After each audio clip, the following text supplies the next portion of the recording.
All right, we're going to get started. If everybody could come as close as possible. Thank you so much for coming out to our first presentation. Just to warn you, I may be wearing sunglasses. It's not because I think I'm cool. It's because I forgot my regular glasses to read. So yeah, I'll see how it goes, whether I need them or not. So my name is Pam Costi, for those of you who don't know me. And I am the co-chair with Rebecca Pulse. Rebecca, if you could stand up, of the Biodiversity project here at MLUC. So we're really excited. This is our first chance to get you guys excited and to let you know what we're thinking of and get your comments. So Biodiversity project, we're calling it Nature's Best Hope is You. And if you're out there, you know why we're calling it that, because we've got an all-church read. And I'm pushing the wrong button. Oh, I'm supposed to point it this way. Thank you. I'll get there. So I just thought I'd start with a situation. First of all, we know that a fundamental UU value is our respect for the interdependent web of all existence, of which we are part. But we also know that there is rapid loss of natural habitat and biological diversity throughout the world, and our world is in serious danger. And we're UUs, so we're going to do something about it. Oh, and we're going to start by getting the right button. Sorry. All right, I'm having a little...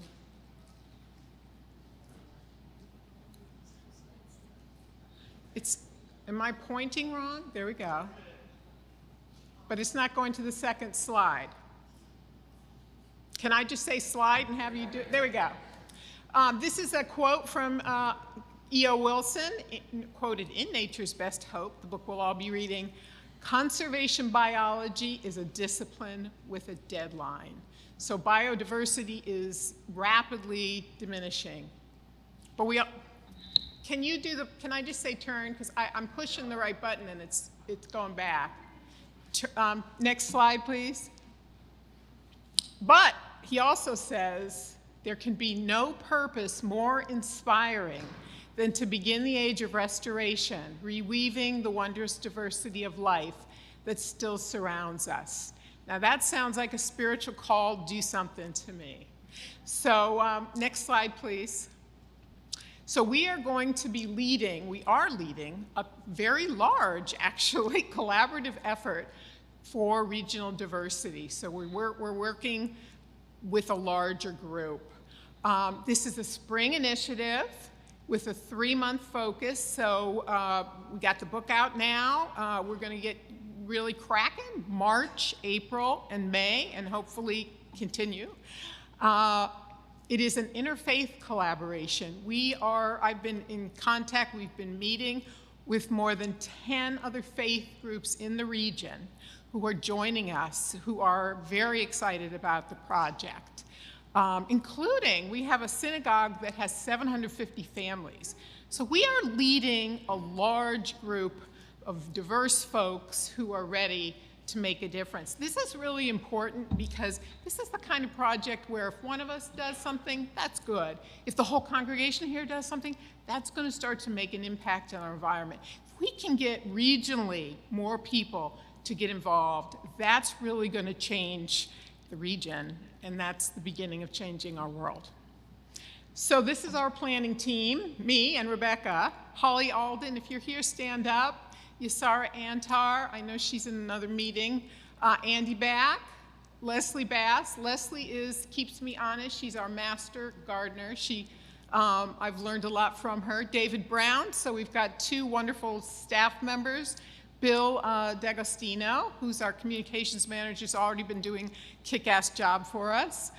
Carolyn Yeager, Christy Perry, also extremely knowledgeable, head of our gardens, and Mike Piccioni.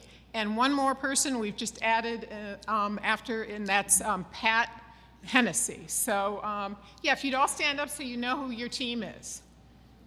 Okay, thank you. Next slide. So what are we up to? Well, our message and focus is really actually very simple. Nature's best hope. Who is it? guess what? It's all of us.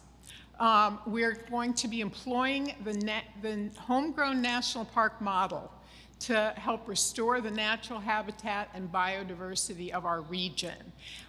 Just a show of hands, how many people know about homegrown national park? See, that's why I felt like this community is just ripe for this kind of program, because we have a lot of knowledge and a lot of interest. We need to move it to the next step. So Homegrown National Park, and this is quoted from their website, raises awareness and inspires everyone to address the biodiversity crisis by adding native plants and removing invasive ones where they live, work, learn, pray, and play. We're working closely with them. They're one of our sponsors, and they're very excited about what we're doing. They say they've been trying to get churches to do more, and they're following what we're doing very closely. So we can be proud of that and excited about that. Really, the concept is super simple. Foster local biodiversity by planting native plants and trees. It's fun, it's life-affirming, it can inspire success stories, but there's a learning curve. The first picture you saw my plants, right? I planted a bunch that didn't work. I'm learning. There's a lot to understand about what are natives, what are keystone natives, et cetera. So how are we going to get there as a congregation? Next slide, please. So we are, and I think some of you have bought the book. If you haven't bought the book, please buy the book. Why? Because, as I said, we need to be first backed by education, by understanding. And from understanding, we can begin to do actions. Doug Tallamy, again, raise your hand if you're familiar with Doug Tallamy. I'll bet, see, this is great. So this is already something, probably some of you have read the book already. We're already out the running gate. He's a local entomologist and professor. He is a best-selling author. And in this book, he lays out his vision for a homegrown national park where we can all of us play a part in increasing local diversity and reconnecting at the same time with the natural world. It's an all-church book read. You heard it. Even our minister is going to read this book.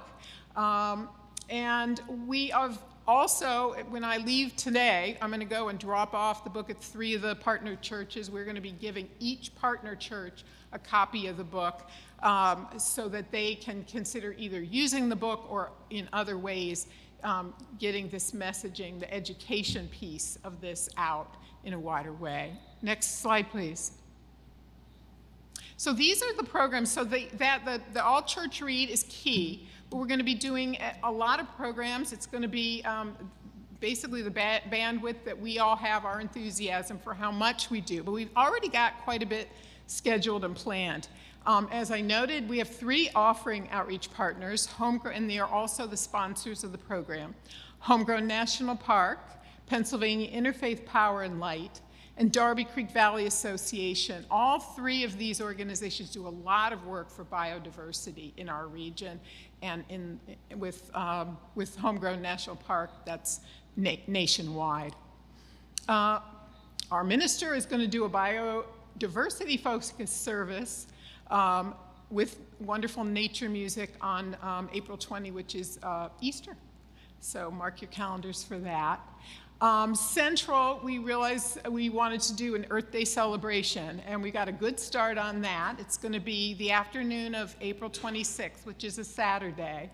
And it's an opportunity. We'll see how many faith communities will join us or do things in their own, but it's an opportunity to tap in with them. We'll have lots of music. David Brown is really committed to this project, and we're going to have fun while we work. So that I think I can promise you. We'll have lots of children's and family activities, garden tours, demonstrations. Very key to this is plant sales, and guess what? There'll be native plants.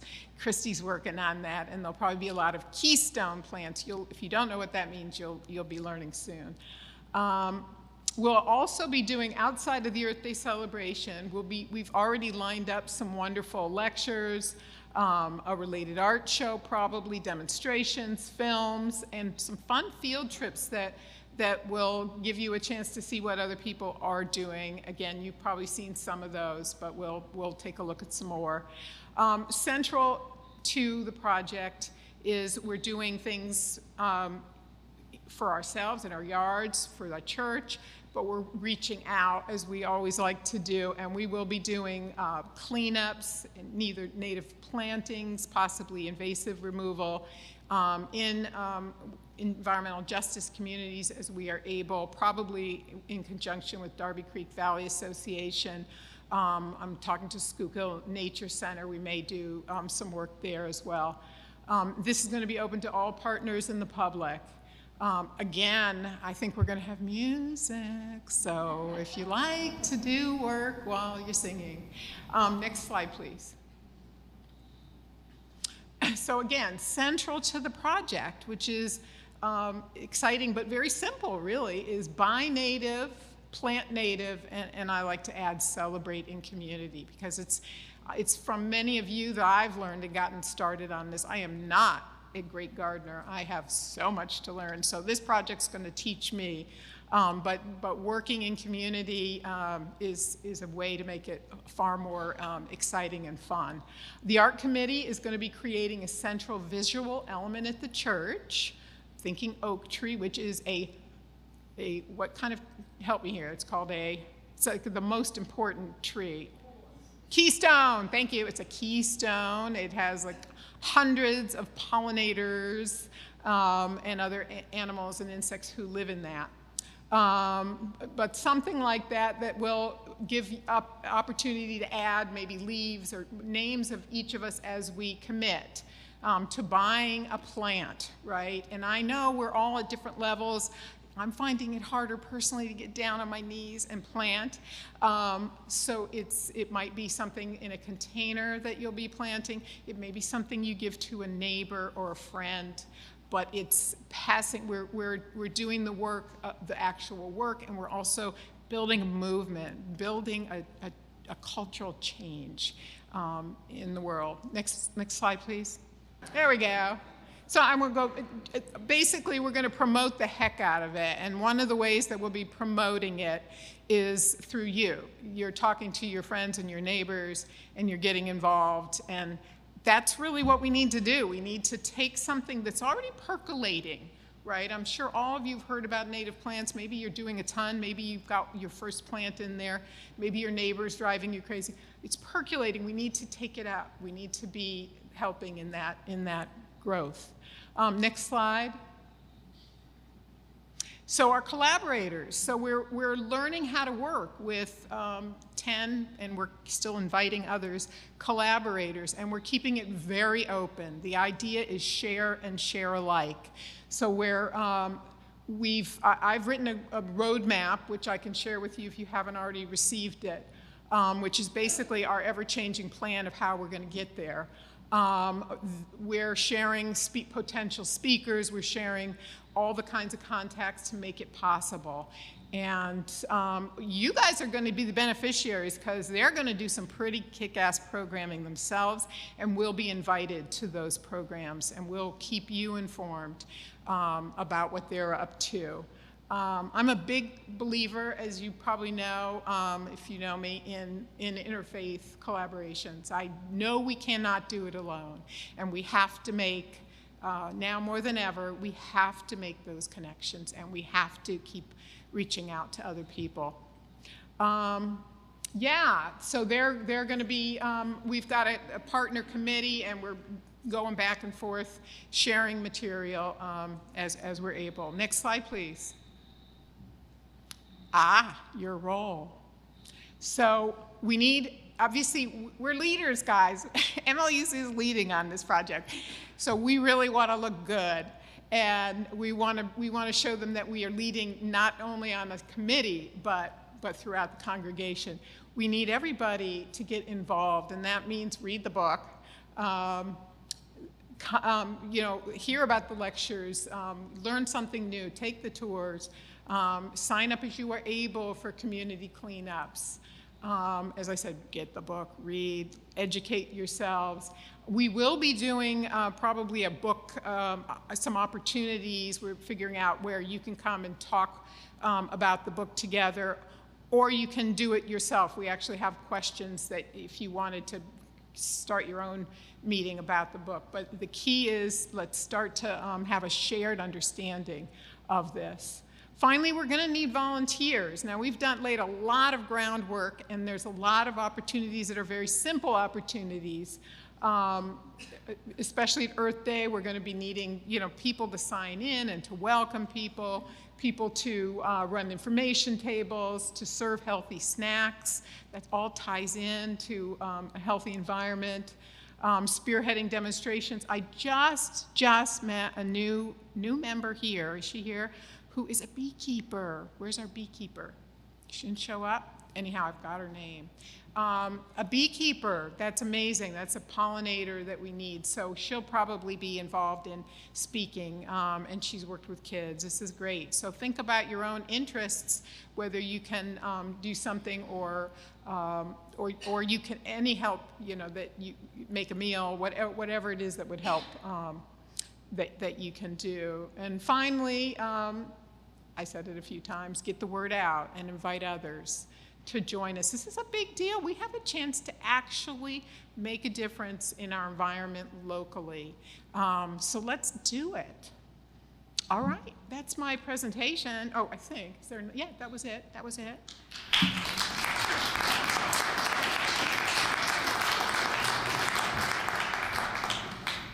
So are there going to be questions? Because I'm happy to,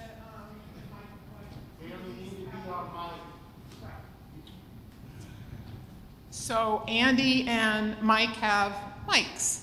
So if you have a question, I'll endeavor to answer it, or the group will. Thank you for spearheading this, your dedication, your enthusiasm, your work. Do you have some kind of printed invitation that we can pass out to people who we know might be interested? Damn straight, we do. Where can I get it? Can I get it now? It's write that down and tell Rebecca, we'll email you. What we have is a beautiful flyer created by our own remarkable Bill. Bill, stand up. And it's, so I'm trying to think, Bill, the one flyer is inviting interfaith groups. We have a web page that people can go to, and we haven't gotten started listing some of the programs yet, but that will be ongoing. And then one of the things, we have a press release, which I will share with you as well, and in fact, with everybody. So what we're saying is, I have only so much bandwidth myself, and it takes a lot of work to talk to all these community groups. So what we're doing is for people who want to be involved individually, not bring in a group, we're sending them to sign up for the MLUC newsletter and invite them. So everything that we do is going to be open to the public, and which it usually is here at MLUC. So that's one way. And there'll be some great programs, and we'll also be listing programs that are in the community. As you know, it's not like we're starting something brand new. There are some wonderful people out there who are doing this work. And so we'll be sharing some of these programs that are already in your community that maybe you thought about going to but haven't. And that's something you can share with those folks as well. Great question. Anybody else? Are you ready? Yes!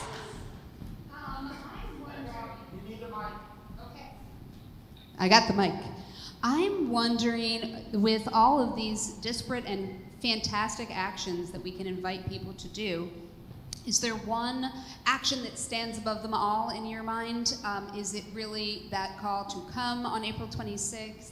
Or is there something else in your mind that, bare minimum, we'd really like people to do this? Wow. So I think the first thing is people need to educate themselves, and we're all in different levels. As I said, I could see some people probably know way more than me and have read Nature's Best Hope. But if they've already done that, I mean, if they don't know why this can be like, I don't like the look of natives, you know. I like my Pachysandra. It's been fine, right? That was me for 30 years, so I understand that person. But first education, and then any of the programs that appeal to people, because people come in at different levels, right? Somebody loves to go out and do a cleanup.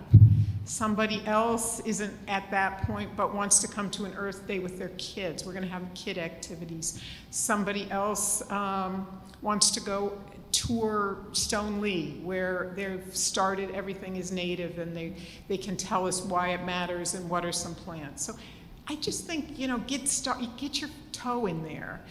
I forgot to say, I was going to start the program by that first picture were my smooth blue asters, right? So 3 years ago I had nothing.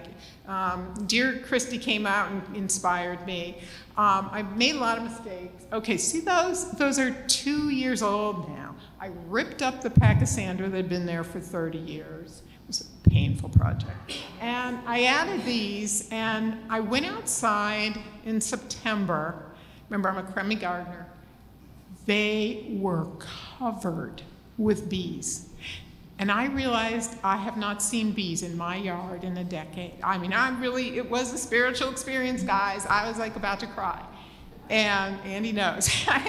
You can't see, I'm not a great photographer either, you can't see the bees on there. Those bees were there morning to night for 6 solid weeks. And I realized that, you know, I made a lot of mistakes, but I did something for the environment. And that's like a really powerful education. It's a really powerful education. So that's what I'm hoping everybody will have that aha moment for themselves. Yes?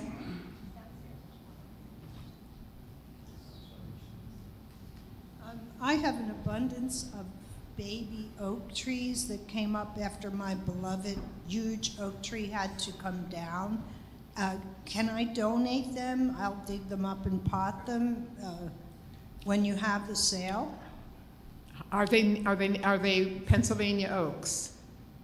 I think so. I'll find out before. I'm going to leave that decision to Christy and Leslie. It sounds good to me, but yeah. I don't want to just kill them. I don't have enough room for them all. Awesomely awesome. Thank you.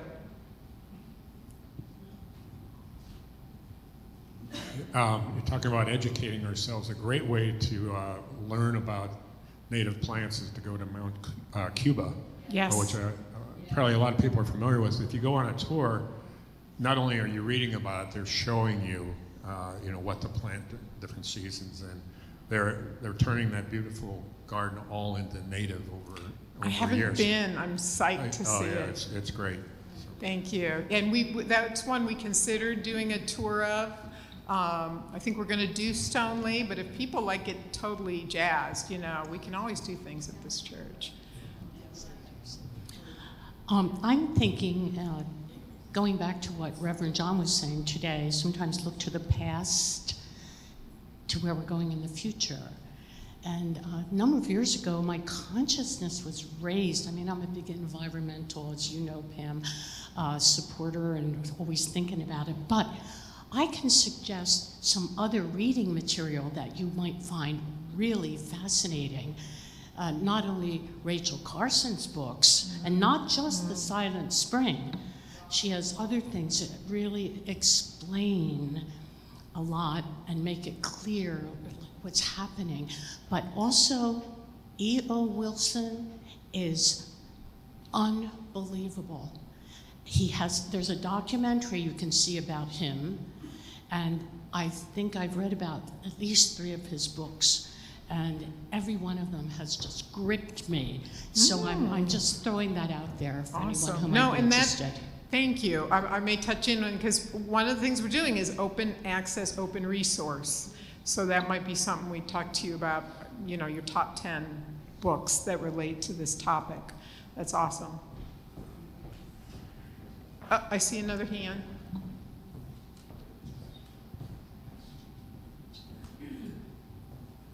Craig Hollander. Do we know where the tree plantings are going to occur? Not yet. I'm working with Darby Creek Valley Association. I'll tell you what I'm looking at, and I'm getting a ton of emails, and it is a little early so at this point I would love to do it at Darby Park. So if those of you who know about the borough of Darby, it's one of those bad decisions where they flood every time, and of course we're getting 10% more water in this region. California is getting dry, we're getting too wet, so it's even more of a problem. I would love to see us help them with cleanup and tree planting if that's something that they are interested in. And the other one I was interested in possibly is the John Hines Refuge, probably for a cleanup. If you've ever done a cleanup there, you know it's terrifying. It's the end of our water. It's our watershed. It ends there, and in that national park, and it gets absolutely terrifyingly filthy with plastic like you wouldn't believe. So a cleanup but do they want plants? I mean, we're negotiating and learning. And then we may do, my own township, Haverford Township, is extremely good about a lot of this. And we have a new Darby, I don't know what they call it, but a new walkway that needs plantings. So that might be in Havertown if we have trouble finding the others. But if anybody knows, we're trying to work with Darby Creek because they are one of our partners. But if somebody has some other beloved area that they know, particularly I'm interested, and I know the board is interested in trying to find some environmental justice communities. That means communities in real need as we do our outreach work. So thanks for that question.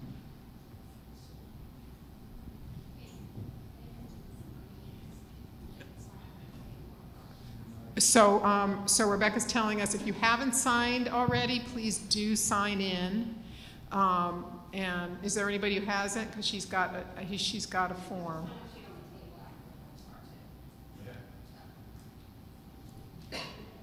Okay. Important thing, I'm looking at Mike. So the next meeting that we're going to do will be a Zoom meeting and an evening meeting in a couple of weeks probably, and Mike and I'll be there, and Pat Hennessy are going to be helping to kind of co-chair the Earth Day. We've got a lot of ideas, but we're looking for more ideas and energy on that, and we will let you know when that Zoom meeting is. And again, we really value, this isn't going to happen unless we get everybody excited and involved and acting at the level that makes sense for them and that they can. Pam, this was such a great presentation, and can we put it up on the website so people can see it who were not here today? I think that Jay told me he was doing that. Right, Jay? Yeah, so it will be available for others. Thank you. And Leslie. Just to let you all know, next weekend there's environmental justice breakout rooms following the service on Sunday, and we'll be in one of the breakout rooms. So if you know someone else in the church, or if you bring a friend or a neighbor who wants to learn more, we'll be doing more or less the same thing you did today. Hopefully answering questions and promoting the reading and going from there, because this is really an environmental justice project. What you're doing is helping to promote the wellness of the earth and therefore everybody who lives on it. I mean, it's read the book, your mind will explode. Yes, and Leslie will be spearheading that with Rebecca and the team. I'll be away, so please, if you know people who couldn't make it today who are interested, really encourage them to come out for that presentation. Yes? I just wanted to say we had a wonderful response to having books and to selling books today, and we ordered 50 books. And we thought, is that way too many? But we're almost through 50 books this morning. So we will be there next week. And I think we, Better order some new books fast. and we better order some new books. I thought we were going to sell those damn books out. Woo! Okay, thanks, everybody. Okay, thank you all. And you'll be hearing from us